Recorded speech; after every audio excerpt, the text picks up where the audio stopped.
Streaming only on Peacock. She was this moneyed, social girl. Ghislaine Maxwell had it all until she met Jeffrey Epstein. Maxwell helped connect him to the wealthy and famous. Then it all came crashing down. Ghislaine Maxwell's charged with enticement of minors, sex trafficking of children, and perjury. Now a new 3-part documentary reveals her story. How on earth could she have got to this place? Epstein's Shadow, Ghislaine Maxwell. Streaming now, only on Peacock. Peacock fuels your true crime obsession with exclusive new originals like John Wayne Gacy, Devil in Disguise. He said to me, Klaus can get away with murder. Dr. Death, the undoctored story. This guy's dangerous. And Epstein's Shadow, Ghislaine Maxwell. She inherited Jeffrey Epstein's secrets. There was this whole other world going on. Plus the most bingeable crime series, Buried in the Backyard and Snapped. And with the Dateline 24/7 channel that's always on. Did you want her dead? You can't not obsess. Sign up now at peacocktv.com. Stories and content in Weird Darkness can be disturbing for some listeners and is intended for mature audiences only. Parental discretion is strongly advised.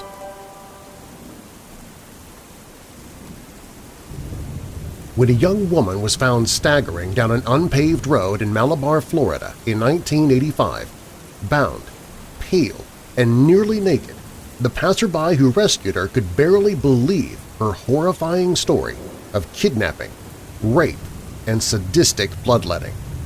When law enforcement confirmed the veracity of her story, John Brennan Crutchley's neighbors and co-workers were shocked to learn that a criminal who was eventually dubbed the Vampire Rapist had been living and working next to them for years.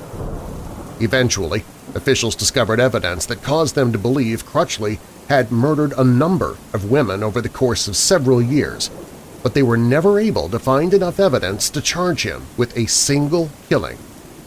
Consequently, the Vampire Rapist was released from prison after a disturbingly short time, giving him the opportunity to continue his sadistic crimes of rape, torture, and possibly even murder.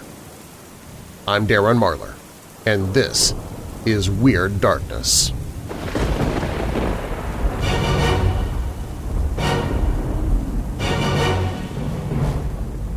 Welcome, Weirdos! I'm Darren Marlar, and this is Weird Darkness. Here you'll find stories of the paranormal, supernatural, legends, lore, crime, conspiracy, mysterious, macabre, unsolved, and unexplained. If you're new here, welcome to the show, and if you're already a member of this weirdo family, please take a moment and invite somebody else to listen. Recommending Weird Darkness to others helps make it possible for me to keep doing the show. And while you're listening, be sure to check out WeirdDarkness.com, where you can find me on Facebook, Twitter, Instagram, Minds, MeWe, and more, along with the Weird Darkness Weirdos Facebook group. Coming up in this episode, the spook light phenomenon caused panic in a small Missouri community in the late 1800s, frightening many to the point of moving their family away.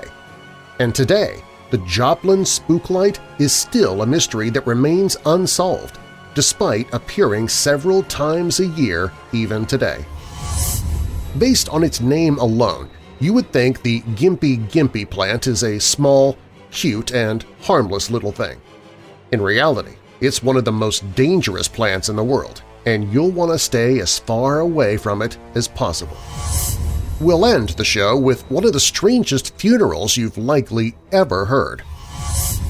But first, John Brennan Crutchley was no ordinary rapist and murderer. He added vampirism into his modus operandi. We begin there. Now, bolt your doors, lock your windows, turn off your lights, and come with me into the Weird Darkness.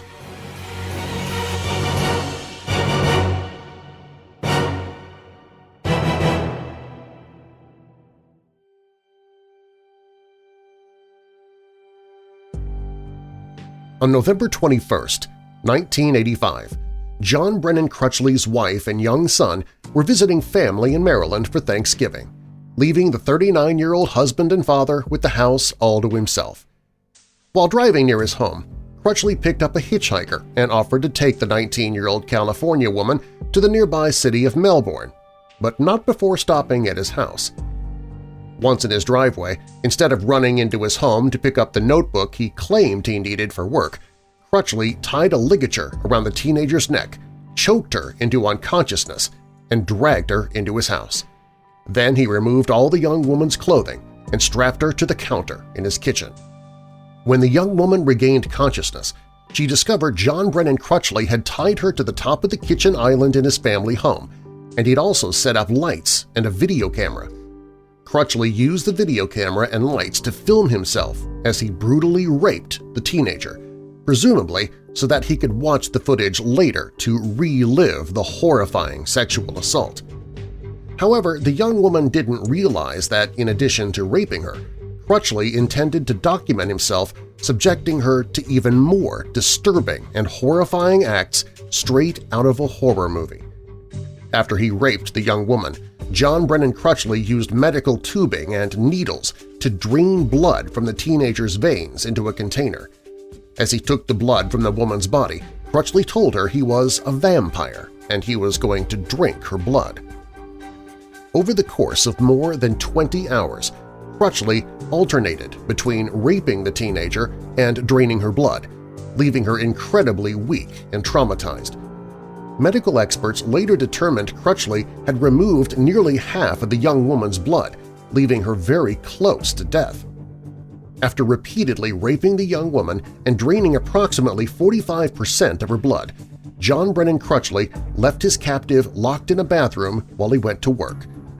Despite being near death, the teenager was somehow able to summon the strength to push the bathroom window open and climb outside. Wrapped only in a towel and with handcuffs around her wrists and ankles, a passing motorist discovered the young woman staggering down the road not far from Crutchley's home. After showing her rescuer the house where she had been raped and held captive for nearly an entire day, the young woman was taken to the hospital for urgent medical attention. After escaping John Brennan Crutchley's home, the 19-year-old received the medical treatment she desperately needed, and a hematologist later stated the teenager would have died of blood loss within 12 hours if she had not been able to get help. Once law enforcement learned about the horrific rape and torture the teenager had been subjected to, they got a warrant to search Crutchley's home, and they uncovered enough evidence to corroborate her story and place him under arrest. However, the young woman had been so traumatized by the terrifying ordeal she didn't want to press charges against the man who had kidnapped her, raped her repeatedly, and drained nearly half the blood from her body. Eventually, a rape counselor was able to convince the teenager to press charges, telling the young woman that convicting Crutchley would prevent him from being able to harm additional victims. Born on October 1, 1946, in Pittsburgh, Pennsylvania, John Brennan Crutchley did not have an easy childhood. According to Crutchley, his mother was distraught over the loss of her eldest child, Donna. Donna had died during surgery the year before John was born, and his mother had hoped to have another daughter to replace the child she had lost. Consequently, she wished John had been born a girl. When John was born, she was disappointed by his sex, but according to Crutchley, it did not stop his mother from dressing him as a girl for the first 6 years of his life. In addition to being forced to wear a dress, Crutchley also claimed his parents subjected him to severe child abuse, which included beating him until he lost consciousness and burning his fingers. Following the allegations made against John Brennan Crutchley by the young woman he abducted and raped, police searched his home and they discovered the video camera he had used to document his crimes. However, when law enforcement reviewed the tape in the camera, they found Crutchley had erased the footage that he had taken of himself raping the teenager and drawing her blood. The search also uncovered the 19-year-old's ID card, as well as identification belonging to a number of other women, and multiple locks of hair and several necklaces, leading the authorities to suspect they were trophies that Crutchley had kept from other crimes he committed against other victims. When they searched the engineer's office, they found a number of sexually explicit photographs of a woman tied up and gagged, and some of the images depicted Crutchley choking the woman with his hands. In addition to the ID cards, hair, photos, and necklaces, the police found in John Brennan Crutchley's home and office they discovered a box of index cards the middle-aged husband and father had used to keep track of his various sexual partners. One of the cards referenced Deborah Fitzjohn, Crutchley's former girlfriend, who disappeared in 1978 while they were both living in Washington, D.C. Several months later, her naked body was found in the woods, and while Crutchley was the only suspect in her murder, D.C. authorities were never able to gather enough evidence to charge him with a crime. Florida officials also linked one of the ID cards found in Crutchley's house with a hitchhiker who went missing in 1985 but had never been found. Plus, they discovered that during the time Crutchley was living in Florida, a number of skeletal remains belonging to unidentified women were found within miles of his home, and after he was incarcerated, these ghastly discoveries ceased. According to Crutchley's cellmate, the vampire rapist admitted to killing several women, including his ex-girlfriend, but law enforcement officials were not able to collect enough evidence to charge him with any murders. After Crutchley was convicted of kidnapping and sexual battery, Robert Ressler, a renowned criminal profiler, testified that while there was nothing concrete to prove that the admitted rapist was a serial killer, he exhibited the traits of someone who had murdered several people. Despite his troubled upbringing, John Brennan Crutchley was extremely intelligent and he excelled at school, particularly in math and science. After graduating from high school, Crutchley earned a degree in physics at Defiance College in Ohio and married his first wife in 1969. Then he got a master's degree in engineering from George Washington University, but he and his wife divorced shortly after he finished school. Over the next several years, Crutchley got remarried and worked as an engineer at several different companies all over the U.S. In 1983, Crutchley moved to Malabar, Florida with his wife and young son, and he got a job at the Harris Corporation as a NASA contractor. Due to the nature of his work, Crutchley had top-secret security clearance at the Pentagon that gave him access to classified documents. After John Brennan Crutchley's wife learned that her husband had been arrested and charged with kidnapping, sexual battery, aggravated battery, and possession of marijuana and drug paraphernalia, she wasn't exceptionally upset by what her husband had been accused of doing while she and her young son were out of town for Thanksgiving. When asked about the serious accusations made against her husband, Mrs. Crutchley said he was a kinky sort of guy, but she refused to believe he was guilty of the charges against him. Eventually, Crutchley pleaded guilty to rape and kidnapping, so his wife was no longer able to deny the charges made him.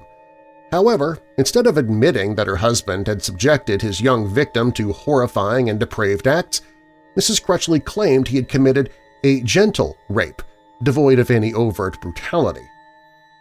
While the police and prosecutors suspected John Brennan Crutchley was a serial killer, they were only able to charge him with the 1985 kidnapping and rape of the 19-year-old hitchhiker. In April 1986, Crutchley accepted a plea bargain. He pleaded guilty to abducting and raping the young woman, while the prosecutors agreed not to charge him with other crimes related to drug possession and draining the teenager's blood. In June 1986, Crutchley was sentenced to 25 years for his horrific crimes. However, he was released in 1996 after serving just 10 years for the terrifying ordeal he subjected his young victim to. But Crutchley was not on the streets for long. Almost immediately after he was paroled from prison for good behavior and time served, John Brennan Crutchley was sent to an Orlando halfway house where he was required to take a drug test. Crutchley tested positive for marijuana, which was a violation of his parole, and he was sent straight back to prison. Eventually, the vampire rapist admitted to officials that his cellmates had thrown a party to celebrate his release from jail, and the festivities included smoking marijuana. Consequently, Crutchley was deemed a habitual offender, and he was sentenced to life in prison. After being sent back to prison to spend the rest of his life in jail, John Brennan Crutchley ended up in solitary confinement because he had 13 body piercings in his genitals, in violation of prison rules. One of these piercings allowed him to place a padlock on the end of his penis, which he claimed was a symbol of his faithfulness to his former wife, who discovered him after he was sent to prison in 1986. Shortly after he was returned to jail for violating his parole, he told prison officials that he was unable to remove the piercings from his penis and scrotum, which was later determined to be a lie. Consequently, Crutchley was given time in solitary confinement for his dishonesty.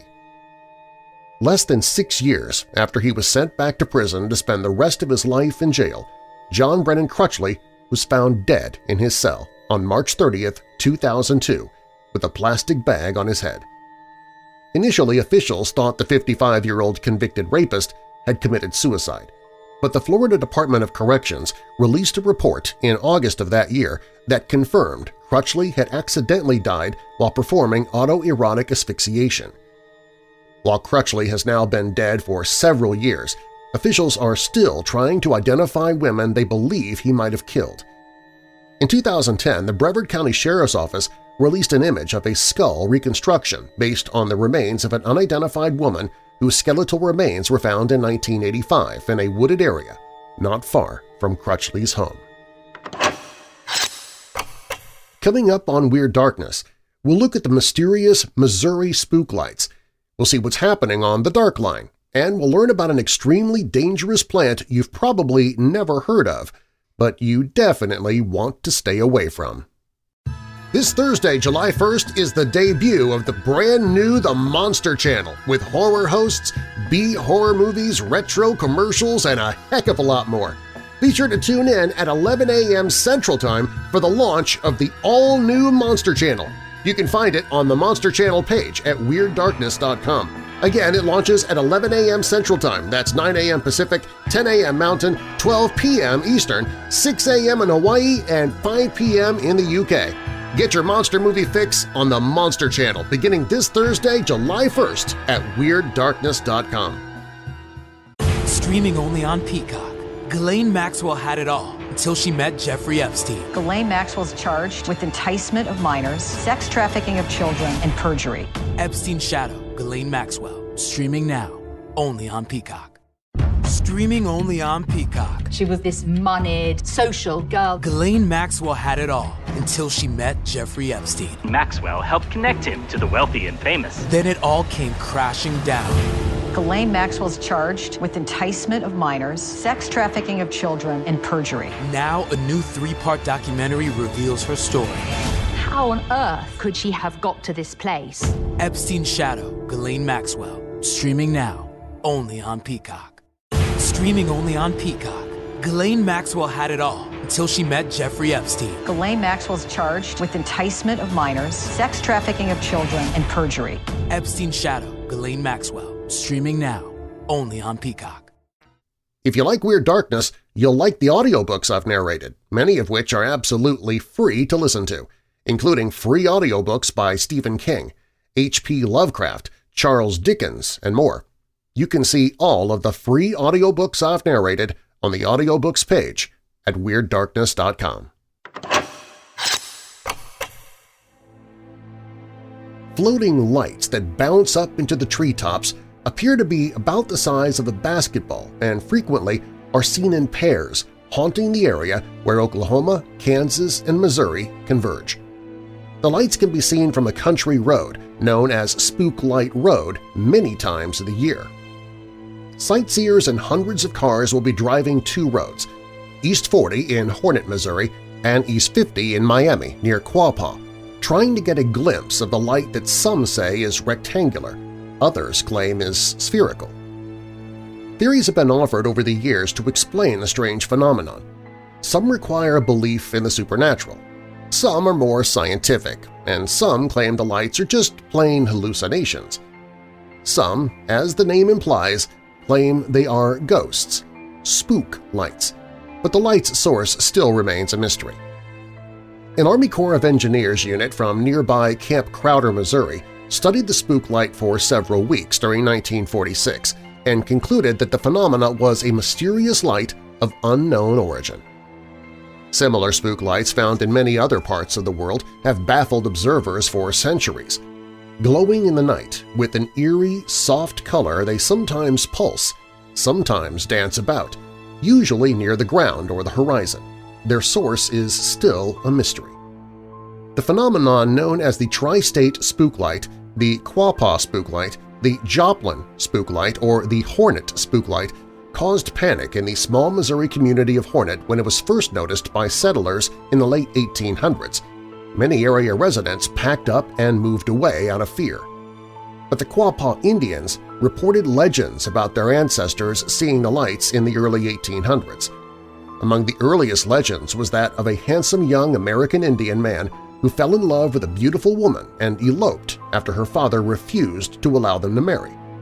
Fearing they would be captured, the couple committed suicide by jumping from a high bluff overlooking Spring River known as the Devil's Promenade.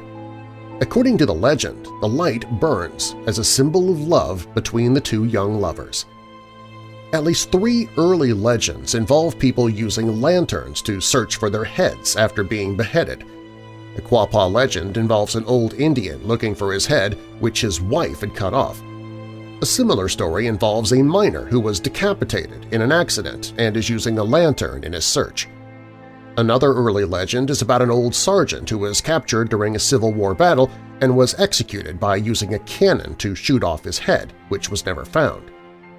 The old sergeant's ghost somehow obtained a lantern and since then has been searching for his head. A Joplin librarian said in 1997 that she always figured it was an accumulation of gases and you saw it when the time was right. A Spooksville museum was operated for several years, but it has been closed now for some time. It displayed photographs and a collection of stories about the lights, as well as a viewing platform. It also offered for sale pamphlets about the spook lights. Some experts claimed the light is simply the glow of minerals and gases in the area. UFO experts have claimed the light is a controlled machine from outer space, flying saucers from other worlds. Popular Mechanics magazine sent a reporter and a photographer to the area in 1965 to investigate the light and a number of theories concerning its cause. The reporter later wrote in an article published in the September 1965 magazine that the light was produced by automobiles traveling east on US 66, about 10 miles from the point where sightings of the phenomenon had been reported. The magazine said the light's unusual shimmering effect and the golden hue were caused by layers of air with varying temperatures. But area residents pointed out as soon as the magazine was published that the light was seen long before there were automobiles or highways in existence.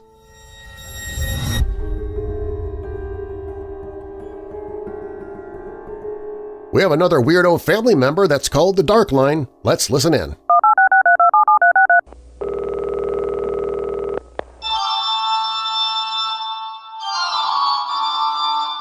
Hi, my name is Mike from East Texas. I used to live in a city in Terrell, Texas, and rented a room and picked up a Ouija board at a yard sale, played around with it. I had looked online at names of various demons and things and was just messing around with this thing, didn't think anything of it. A few days later, the first thing I noticed was that the microwave door was hanging open, and I thought, well, I don't leave microwave doors open, so I just shut it and blew it off. Didn't think anything about it. And then the next day, early in the morning, I was hearing a scratching sound at the corner of the house on the outside, and I thought, maybe it's a shrub or a branch blowing on a limb, rubbing against the side of the house. I'll just go out and trim it and won't have to worry about hearing that anymore. I went out there and looked, and there was nothing that could have been rubbing, so I dismissed this. Maybe it was an animal up inside the wall. It was a slapboard constructed house. I didn't pay that much attention to it. A few other days go by, and my girlfriend was over. We're there in bed, and we hear we're talking, and we hear in the middle of the room what can only be described as a swirling sound of a group of people all standing in the center of the room, whispering, but there was a strange kind of a sound of like swirling, like a phaser, like a guitar effect phaser, flanger effect, and you could hear whispering. You couldn't tell what the sounds were saying, at least I couldn't. We heard it, and the hair on the back of my neck stood up and all over my body, and I've never had anything in my life instill terror in me. Something was very wrong, and I knew instantly it was a demon, and I'd never, ever encountered or believed in any such thing, but just from the sound it was making. And she took comfort in knowing, with her strong Christian background, that she had nothing to fear, so she didn't, but it scared the hell out of me. I moved away shortly thereafter from that rental location. Yeah, I don't fool around with Ouija boards anymore either. So there's that story. Another time, ex-wife and I were in Dallas going up a hill in Lake Highlands area in our car, and it was nighttime, and we were driving. We got to the top of this hill, and we were fixing to go further down the street. A lady in a red Cadillac, a real nice Eldorado, came pulling up next to us and slowing down. And she rolled down her window, and we rolled down ours, and she was asking us where to get to a certain street. She was looking directly at us. Her car was right alongside us going in the opposite direction. And I looked at my wife because my wife had lived in the area all of her life and knew where all the streets were. So I looked to my right to the passenger side where my wife was to ask her, how do you get to so-and-so street? She had already looked and leaned forward and seen the woman and had heard her speak to us. And she just told me how to get there. And I turned my head left to tell the woman because I didn't think she could hear my wife from that far away across the street with the street between us. And the woman was gone. And I looked back behind us. There was no car anywhere that could have gone down the hill that we could see. No way she could have backed up and gone up the hill without us seeing her. And there were no other streets immediately near that she could have turned on and gotten away from us that quickly. It was the strangest thing, and my wife looked, and she was not there, and it just left us with a cold chill, and I thought it was the weirdest thing. So there's two for you. I've got more, but I'll have to call you and tell you another time. Thank you, and keep on making the podcast. Thanks for those stories, Mike. As for the microwave, if you want to keep demons out of there, you should probably avoid making devil's food cake in the microwave. If you stick with only making microwave angel food cake, it'll actually act as a cleanser for your kitchen. Don't quote me on that, though. I'm not a demonologist. If you have a true paranormal or creepy story to tell, you can do what Mike did and call the Dark Line toll-free at 1-877-277-5944.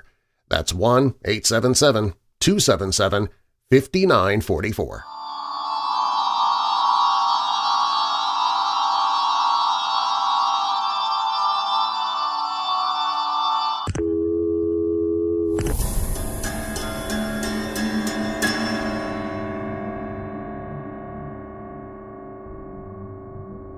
When we think of plants, we generally think of gardens, flowers, vegetables, and herbs. There are plants we keep in our home, in our garden, or visit when we're out in nature. Some plants are pretty and smell nice. Some provide shade. Some are even used for medicinal purposes. Then there are those we rarely think of. Poison ivy, poison oak, poison sumac, all of which tell us in their name to stay away. But there are others that can be far more deceiving. The gimpy plant is an excellent example. Based on its name alone, you would think it's something small, cute, harmless. In reality, the gimpy plant is one of the most dangerous plants you can come into contact with. The Dendrochnide moroidus, also known as the gimpy plant, stinging brush, mulberry-leaved stinger, moonlighter, or the suicide plant, is common to the rainforest areas in northeast Australia. It can also be found in Indonesia, and as the plant requires sunlight to germinate, it's most often found in rainforest clearings and along creek lines and tracks. Its common name, gimpy, comes from the language of the indigenous Gubi people of South Queensland. This plant grows as a single-stemmed plant, reaching anywhere from 3 feet 3 inches to 9 feet 10 inches tall. It has large, heart-shaped leaves that range anywhere from 5 to 9 inches long and 4 to 7 inches wide. The thing that makes the plant so dangerous is its stinging hairs, which cover the whole of the plant. These hairs, when touched, deliver a potent neurotoxin by injecting the toxin via the small bulb that is found on the tip of the stinging hairs, which is broken off and penetrates the skin. These hairs make the leaves look as though they are covered with a soft sort of fur, making them appear soft and inviting to the touch. Interestingly, the plant produces a fruit which looks like a bright red raspberry at first, but upon closer inspection you'll find it is simply clumped. The fruit can be safely eaten by humans so long as the stinging hairs are removed first. The effects of the Gimpy Gimpy plant were first documented in 1866. A.C. Macmillan, a road surveyor in North Queensland, reported to his boss that his pack horse was stung, got mad, and died within 2 hours. Fortunately, furry animals aren't usually bothered by the plant, though there are numerous stories of horses getting stung and jumping in agony off of cliffs. Marina Hurley, an entomologist and ecologist, spent a vast amount of time studying stinging trees, which includes the Gimpy Gimpy. In 1994, a former Australian serviceman, Cyril Bromley, wrote to Hurley, describing the after-effects of falling into the plant. It was during his military training during World War II, and he ended up strapped to a bed for 3 weeks. He was administered a multitude of treatments, none of which proved successful. Bromley said he was sent as mad as a cut snake by the pain. He also related a story of how an officer mistakenly used the leaf of the plant for toilet purposes and shot himself to escape the agony. Hurley's own encounter with the plant led to the discovery that the Gimpy Gimpy and stinging trees in general can cause intense sneezing, nosebleeds, and possibly major respiratory damage if you remain in close proximity for more than 20 minutes without protection. You can feel the effects first with a tingling sensation in your nose, followed by incessant running and dripping. Then the sneezing starts, intense and continuous bouts of sneezing. Being stung is the worst kind of pain you can imagine, like being burnt with hot acid and electrocuted at the same time, said Marina, who at the time was a postgraduate student at James Cook University investigating the herbivores that eat stinging trees. The last story that I'll relate about this is that of Ernie Ryder. One day in 1963, he encountered a stinging tree. It touched his face, arms, and chest. "I remember it feeling like there were giant hands trying to squash my chest," he said. "For 2 or 3 days, the pain was almost unbearable. I couldn't work or sleep. Then it was pretty bad pain for another fortnight or so. The stinging persisted for 2 years and recurred every time I had a cold shower." Years later, Ernie would continue to maintain that it was perhaps the worst experience of his life. There's nothing to rival it. It's 10 times worse than anything else. Scrub ticks, scrub itch, and itchy jack sting included. Stinging trees are a real and present danger, he said. It should not need saying then, but just in case, given the severe stinging properties the Gimpy Gimpy plant has, it's never recommended for gardening or landscaping purposes and should be avoided in its native habitat. Nature is both beautiful and deadly. After all, this is just a plant. Did you know cyanide comes from a bacteria? When Weird Darkness returns, we'll have a story from one of our Weirdo family members. Plus, I'll tell you about one of the strangest funerals ever held. When I was younger, I tended to put all of myself into what I enjoyed doing, but I began feeling the consequences of living like that when I hit my 40s. Fortunately, my bad back and aching knee, they're not an issue now because I use CBD oils. I've been a proponent for CBD oil for years, but now I'm able to not only introduce it to you but also give you a discount on it. My friends at Extract Labs have set it up for you to get anything and everything on their website for 15% off. Just use the promo code WEIRD15 at checkout. Studies have shown that CBD can help with depression in many cases as well. It certainly has for me.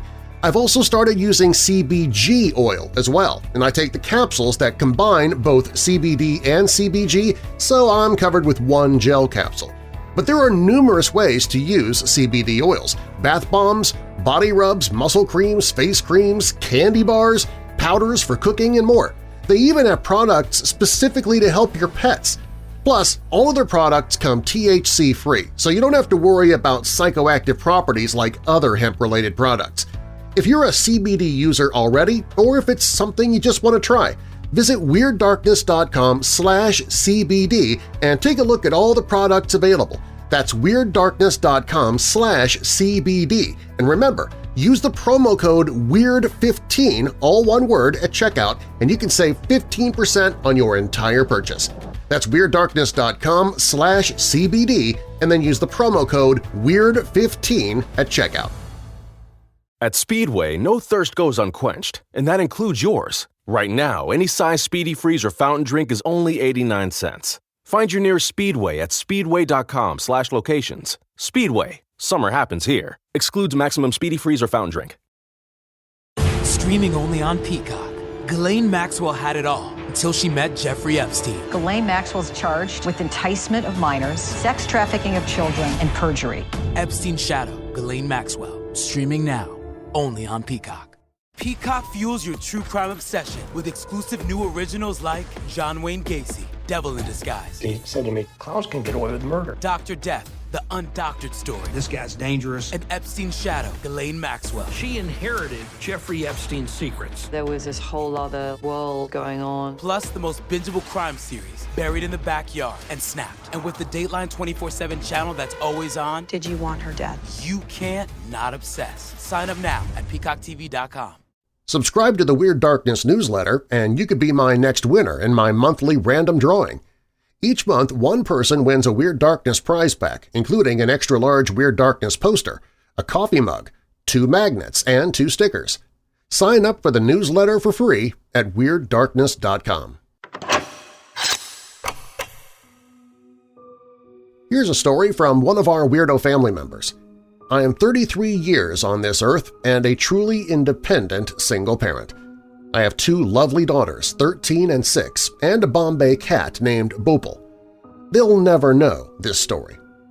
I grew up in Fort Collins, Colorado. Nuclear family, mom, dad, and a big older brother. My father worked for Kodak in the neighboring town of Windsor, Colorado. He often worked nights except on church days. Needless to say, I grew up in a very strict, devoted Christian home. Church and I never agreed. Those days filled me with dread. So growing up, there was always a rebellion in me. But things started to really change at about the age of 13. This was the start of cell phones and dial-up internet. Many nights I would stay awake, sneaking downstairs to get online. Chatting at that time was the only way I felt I could make any sort of friend. Feeling completely out of place with the church crowd, I found myself withdrawn from my family. Using the internet was becoming a problem. Well, as I got on in my teenage years, I'd say about 2 full years I had turned dark inside, full of angst for religion and angry because, as all teens say, my parents didn't understand me. Well, at 15, things with my family got really bad. I was prescribed an antidepressant, but it took me to even darker depths. Weeks on end I'd go without sleep.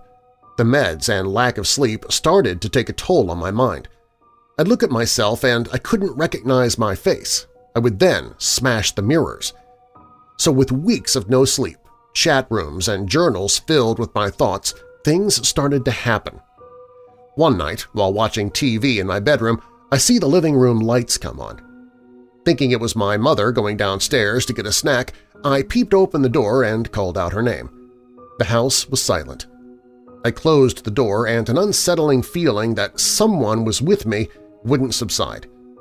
The next day at school, I couldn't shake the feeling of being watched and followed. One of my fellow classmates came up behind me, and in his deepest voice he just said, "Boo!" and it scared me so bad I fainted into my locker. I came to with teachers and the principal trying to wake me. I spent the rest of the day in the nurse's office, so shaken there wasn't any way I could go back to class. My mom came and we went home. She had to make a few more calls that day, as she was a top-notch real estate agent, so I was home alone. The feeling of a presence would not subside. I remember grabbing the phone off the wall and hiding underneath our office desk, trying to find the phone jack. Once I plugged it in, I desperately tried to call my mother back home. The phone lines were all dead. That night, in my room again, I see the hallway light come on and looked to see if my mom had gone for that midnight snack. I looked over the banner and the kitchen was still. I crawl back into bed. A few moments later, I feel a tug on my blanket at the bottom of my feet. Instinctively, I pull the covers back and clutch them to my chest. The blanket was then ripped from my hands. Stunned, I laid still. Then, slowly, I can feel the bed compress, as if someone was crawling or trying to sit on my bed. Terrified, I run to my mother's room. She lets me in, and I laid close to her. The room was perfectly dark, but when I closed my eyes, I could see everything so clearly and vividly it was impossible to shut down and sleep. Then white noise arose in my ears, and my thoughts were blank and blinding. I woke up my mom and begged to go downstairs. In the living room, we had a sectional couch and a big lazy boy chair from my father. The lazy boy was the best set in the room, as it faced the entertainment center perfectly. The entertainment center was large, with mirrored glass doors. Usually, looking into it, you could see the front door and chandelier. I sat in the lazy boy, feet planted firmly and my nerves shot to pieces.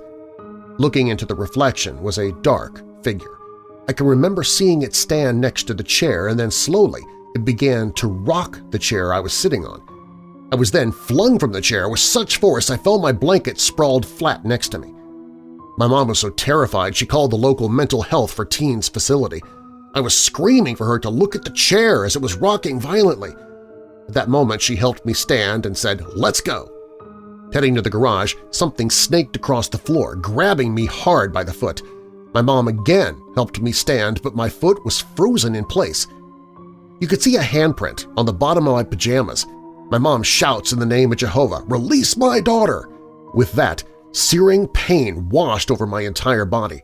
I felt like I was on fire. Then, in a flash, I was able to move. We got in the car. I drew my legs up to my chest. Ever so softly, the bottom cuffs of my pajamas started to swirl, like someone was playfully twisting them, and then they would go slack.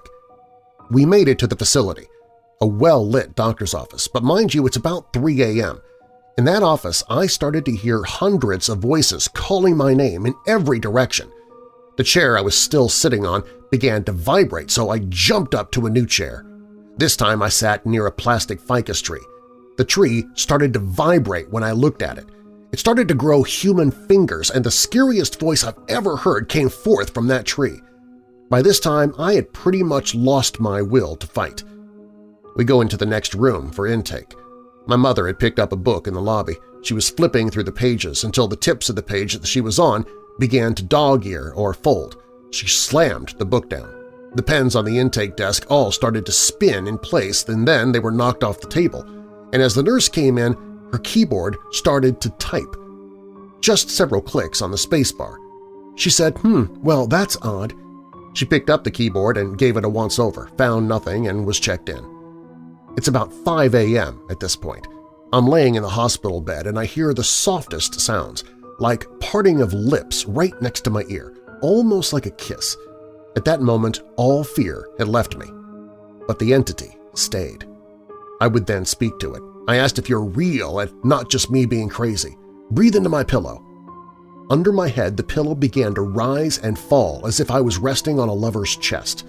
Then into the mattress, the same rise and fall. It actually soothed me, so I was able to fall asleep. I was awakened by the screams of the girl that I was roomed with. She saw the dark figure hovering over my bed. She was moved to another room that morning. Well, the next day, I began to ask my entity questions. I asked for its name. Then a soft voice spoke in my ear. It said that I cannot say my name. I asked if it would continue to harm me. Softly and sweetly it said, "No." I asked if it would follow me forever. Soft and sweet it whispered, "Yes." Again, that night it would breathe into my pillow and mattress. The rise and fall became so comforting that I would fall asleep. I would wake, though, to all the faucets in the room running at full speed and scalding hot. The last day was the best and worst. I told the entity I wanted to go home. I couldn't, though, if he stuck around. While walking down the hallway that day, it unsnapped my undergarments and it, grabbed me. I excused myself to the bathroom, and looking into the mirror, I saw myself and this beautiful face right next to mine, but it was just a flash. After coming out, I went into the recreation room and I laid on the couch. Then I felt something slide up my thigh and stop. The voice had gone. To this day, I've never felt or heard from it again, but there have been times where I can feel a soft breath on my forehead, as if someone is giving me a kiss. Let me share another story from one of our weirdo family members. This one comes from Gene Stewart, and it's called Shared Worlds. Using Morton's salt in one of those blue cardboard canisters, when it rains it pours, I made a pentagram, set up appropriately colored candles, and made a magic circle around all of this for protection. Stay inside it, and I'd be fine. The book said so. I knelt in the center. This happened on the floor of my bedroom at the back of the house at 600 West Lloyd in a small town in the hills. I prepared myself and all else, so I began reading aloud the invocation I'd found in one of my old books. As I did this, the dark closed in on the small dome of light made by the candles. I heard wind gusts. They sounded like they were inside the room, but nothing was moved, not even the candle flames. I kept reading. It said to stop could be bad. Conjuring a minor demon takes focus and either guts or naivete, maybe both. As the conjuring continued, I broke a sweat, even as cold chilled me. My hands shook. I got sick in the stomach. Pretty soon my eyes blurred and I felt swirled, dizzy. I came to naked, sprawled out spread-eagle, my arms, legs, and head all outside the obliterated magic circle. Realizing I must have passed out, I then realized I'd never finished the ritual. Too late now. Reddish light came into the room. I had slept or been out for the whole night. Nervous about being caught in such an odd position, I got up, dressed, and cleaned up the scattered candles and salt, gathering all the items I'd so carefully arranged just before midnight of the prior day. Why I was naked upon waking I didn't know. I recalled nothing past getting dizzy, feeling like I was spinning. Had I released a spirit? Had it been demonic? Where was it? For the next few days, I winced at every movement caught out of the corner of my eye. I cringed from shadows glimpsed as I walked by them, half expecting one to leap at me with teeth and claws. Kids at school told me I looked blurred or like the light wasn't quite getting to me. At night, I slept frozen in suspense. I heard growls and terror shot through me, even if it was just my hungry belly. I noticed how moonlight fell between parted curtains. I'd shut them tight only to find them parted, to illuminate an old Bible my maternal grandmother had given me because she knew I liked old books. For as long as moonlight touched that Bible's spine, I could hear it shriek and howl. Its agony sounded in my head, piercing, not to be ignored. On our next visit to her, I gave the old Amish Bible back to my grandmother. It screamed at me, I told her. She nodded. So you heard it too? She smiled as if I'd passed a test that I hadn't known I was taking. To be rid of the tortured soul attached to the old family Bible, she gave the book away at the next rummage sale in Belleville where she'd found it. Dark portents continued to stalk me. I'd find my books rearranged or particular volumes pertaining to the occult lying on the floor, a collection of a dozen or so animal skulls found on hikes in the woods over the years which I kept on my dresser, clacked and scraped at night. One of them, a tiny mouse skull, kept vanishing, only to turn up inside a puzzle box I had, one only I could open. Something shuffled and breathed heavily in my closet. Shadows flitted through the whole house. Something invisible caused our dog to bristle and snarl, squared off to defend my sisters. She did this for nearly an hour, growling and in a crouch, staring fixedly at the empty air in the middle of the dark bathroom. The dog stood in the doorway of my sister's room, staring across the hall. When I, my mother, my aunt who was living with us at the time, and then my father came upstairs to see what was causing the angry dog sounds, my dad told me to go check the bathroom. I approached the doorway, reaching in fast, turned on the light, and retreated. The light coming on did nothing to affect the dog's furious defense. My father asked if I was afraid, in a scoffing tone. I told him I didn't see him going in there. My mom and aunt looked at him. He didn't move. Finally, our dog stood down, her hackles smoothed, her defense posture melted. She not only stopped snarling but wagged her tail and licked my sister's hands. All clear, she seemed to say. Before my dad could say another word, I crossed the hall and went into the bathroom. I checked all over, under the sink, behind the cast-iron lion's-footed tub, behind the toilet. No sign of anything showed itself, and I found no hole through which a bat or rat or other vermin could have entered to so alarm the dog. Besides, the dog would have attacked a mouse or baby raccoon or anything else that might have intruded, and that would have been on the floor, not in the middle of empty air. We never figured it out, and it didn't repeat itself. My friends told me separately and at different times my house was haunted. They had observations and experiences supporting this assertion. What else could I do but concur? Each time they said this, I worried about what I might have released through that conjuring ritual. That book called it a minor demon, easily controlled, motivated mainly by mischief, dominated by a sharp sense of humor. What I had sounded harmless, described in words, proved nerve-wracking in reality.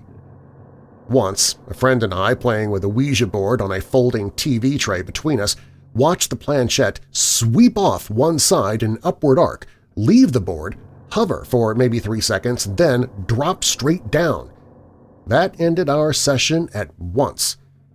When my parents moved from that house to one on a high hill overlooking town, we left its shadows and thumps behind. No more footsteps on the attic stairs. No more glimpses of people shapes standing in corners or flying across walls. Their new place, by this time I'd moved from home to begin my marriage, proved oppressive in other ways. It brimmed with dark thoughts and feelings of despair.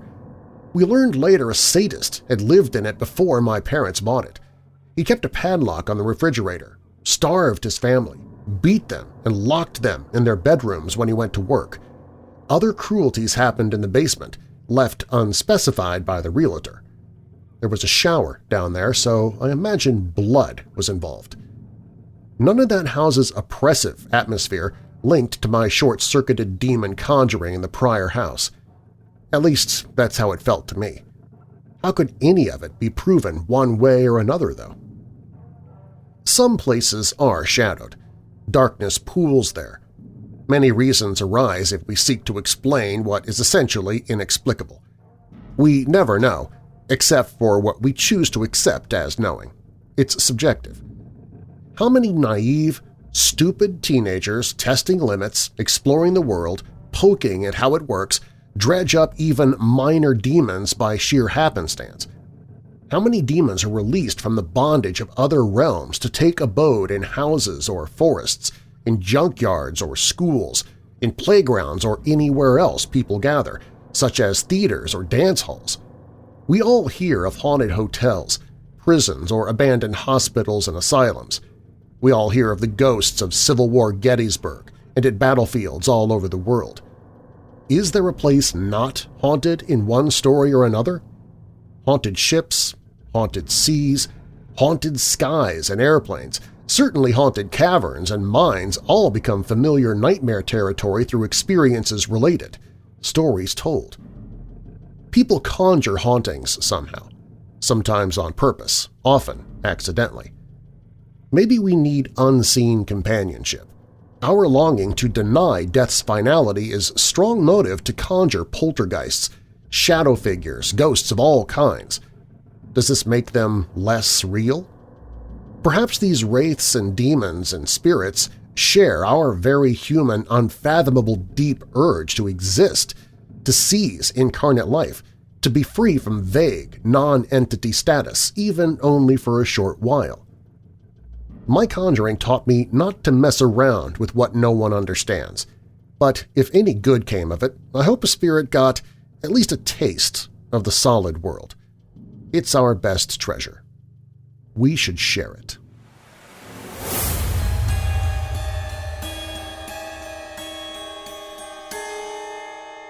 The following was printed on page 4 of the San Francisco Chronicle newspaper on August 20th, 1892. I have added nothing to it. This is exactly as it was written. Headline: Poor Polly Buried. Killed by cold water or watermelon. A funny funeral in No Valley. Obsequies of a dead bird, taken to the grave in a goat carriage.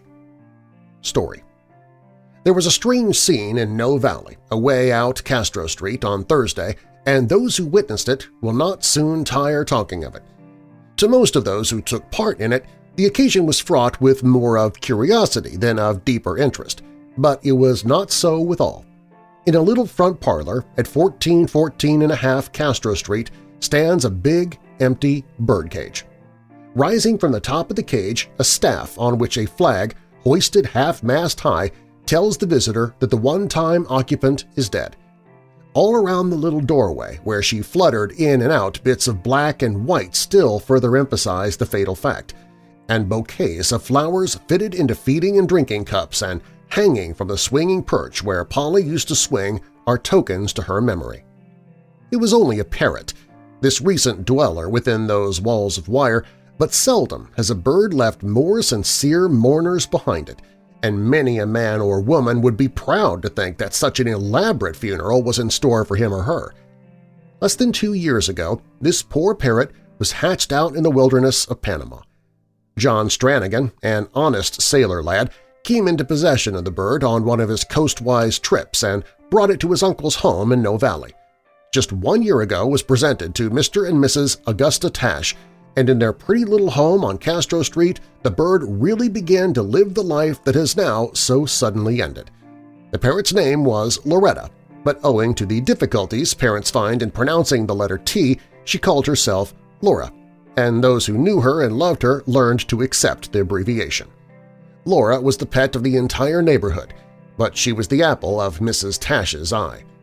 There were tears in both of Mrs. Tash's eyes last evening as she related stories illustrating the genius and accomplishments of poor Laura. In appearance, the bird had been quite like any other green parrot with gold trimmings. Her size was roughly but kindly stated by Mr. Tash, who's a carpenter. She just fitted into a box 13 by 3 inches, said he, and there stood the box on a pedestal just in front of the empty cottage. It was a dainty box, more like a young lady's glove box than a coffin, covered with baby blue silk and lined with the same enquilted squares.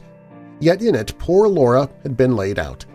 By the silken handles on either side, the pallbearers had carried it to the graveside, and there in the darkened parlor it now stands with other evidences of a woman's strange devotion to the memory of a dead bird. The lessons that Laura learned in her home on Castro Street seem all to have been good ones. She could not only talk and whistle like other parrots, but as a singer she had an enviable record. Her singing of the chorus of Auld Lang Syne is said to have made many of the residents in No Valley weep copiously, and Mrs. Tash herself was very much overcome last evening in endeavoring to give the reporter an idea of Laura's rendition of Amid the Raging of Sea. She had a sweet and lovely voice, said this fond mistress of a pretty pet, but Mr. Tash did not seem to agree with her. There was also a slight difference of opinion as to the cause of Laura's demise. Both agreed that the parrot died of cholera morbus, but Mrs. Tash declared that the disease was due to Mr. Tash feeding the bird on watermelon, while the latter contended that death had been due to too frequent bathing at the hands of Mrs. Tash. Whatever the cause, poor Laura was taken ill on Monday last. She was off her feed, as Mr. Tash puts it, all the afternoon, and when night came she could muster up no words from her voluminous vocabulary save "Poor Laura, poor Laura." It should be mentioned here that she never referred to herself as Polly and never made the stereotyped suggestion regarding the proverbial cracker. Just as Monday was turning into Tuesday, Mr. and Mrs. Tash, snugly stowed away in the adjoining bedroom, heard a terrible scream. They knew at once that Laura was on her last legs. Mrs. Tash promptly got out of bed and went to the rescue. She also did what a mother would have done for a dying child. She took the bird to her bosom and sat with it on her own bed. Poor Laura lived but a short hour longer. After the one shrill scream, there came but these words, "Bye-bye, Laura, bye-bye." They were the last words, indeed. Written by the afflicted mistress, these words are still pinned to the wires of the empty birdcage. The writer and her husband are as subdued in their grief as if a child had been taken away. The funeral took place at 4 p.m. on Thursday. The neighbors turned out in goodly numbers. The house at 1414.5 Castro Street was crowded, and there were more flowers than city officials have sometimes been honored with. But the most unique feature of the occasion was the hearse. The son of a neighboring grocery man offered the services of his goat wagon. Certainly nothing could have been better suited to such a service. The goat was a well-trained animal and did not run away. Two little girls, Gay Spencer and Maggie Delmore, carried the casket out of the house and placed it in the little wagon. Then, taking their places, one on each side and the other children walking 2 by 2 behind them, they led the way up Castro Street to Clipper, where in the garden of Mr. Stranahan at 424 a grave had been dug to receive all that remained of Laura. The older people stood by when the blue casket was exchanged for a coarser one, and when the earth was filled in above the lowered coffin, there was more than one genuine sob audible. On the top of the little mound in that No Valley garden, flowers faded in the warm sun of yesterday, and the incident will no doubt soon fade from the minds of most of the participants. But the grief of that honest couple at 1414.5 Castro Street is as touching as it is strange. And yet it may not be so strange after all, for their 10 years' union has not been blessed with children, and poor Laura could talk and sing and cry. And now poor Laura is dead.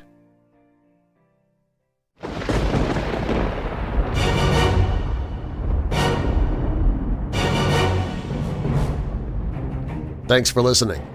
If you like the show, please share it with someone you know who loves the paranormal or strange stories, true crime, monsters, or unsolved mysteries like you do. You can email me anytime with your questions or comments at darren@weirddarkness.com. Darren is D-A-R-R-E-N. And you can find me on Facebook, Twitter, Instagram, Minds, MeWe, and the show's Weirdos Facebook group on the Contact Social page at weirddarkness.com. Also on the website, if you have a true paranormal or creepy tale to tell, click on Tell Your Story or call the Dark Line toll-free at 1-877-277-5944. That's 1-877-277-5944. And if you're listening on the radio, be sure to also subscribe to the podcast where I upload episodes 7 days a week. All stories in Weird Darkness are purported to be true unless stated otherwise, and you can find source links or links to the authors in the show notes. The True Story of the Vampire Rapist is by Kat McAuliffe for Unspeakable Times at Ranker. The Mysterious Missouri Spooklights is from TulsaWorld.com. The Deadly Gimpy Gimpy is from thescarechamber.com. And Polly What a Tombstone is by Chris Woodyard for the Victorian Book of the Dead. Weird Darkness is a production of Marlar House Productions. Copyright Weird Darkness 2021. And now that we're coming out of the dark, I'll leave you with a little light. Psalm 73 verses 23 through 26. Yet I am always with you. You hold me by my right hand. You guide me with your counsel, and afterward you will take me into glory. Whom have I in heaven but you? And earth has nothing I desire besides you. My flesh and my heart may fail, but God is the strength of my heart and my portion forever. And a final thought, don't give up just because things are hard. I'm Darren Marlar. Thanks for joining me in the Weird Darkness.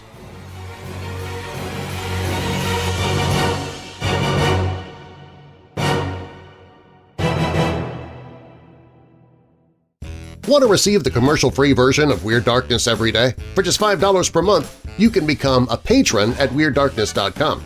As a patron, you get commercial-free episodes of Weird Darkness every day. bonus audio, and you also receive chapters of audiobooks as I narrate them, even before the authors and publishers hear them. But more than that, as a patron, you're also helping to reach people who are desperately hurting with depression and anxiety. You get the benefits of being a patron, and you also benefit others who are hurting at the same time. Become a patron at WeirdDarkness.com. At Speedway, no thirst goes unquenched, and that includes yours. Right now, any size Speedy Freeze or fountain drink is only 89 cents. Find your nearest Speedway at speedway.com/locations. Speedway. Summer happens here. Excludes maximum Speedy Freeze or fountain drink. Peacock fuels your true crime obsession with exclusive new originals. John Wayne Gacy, Devil in Disguise. Clowns can get away with murder. And Epstein's shadow, Ghislaine Maxwell. She inherited Jeffrey Epstein's secrets. Plus the most bingeable crime series, Snapped. Sign up now at peacocktv.com.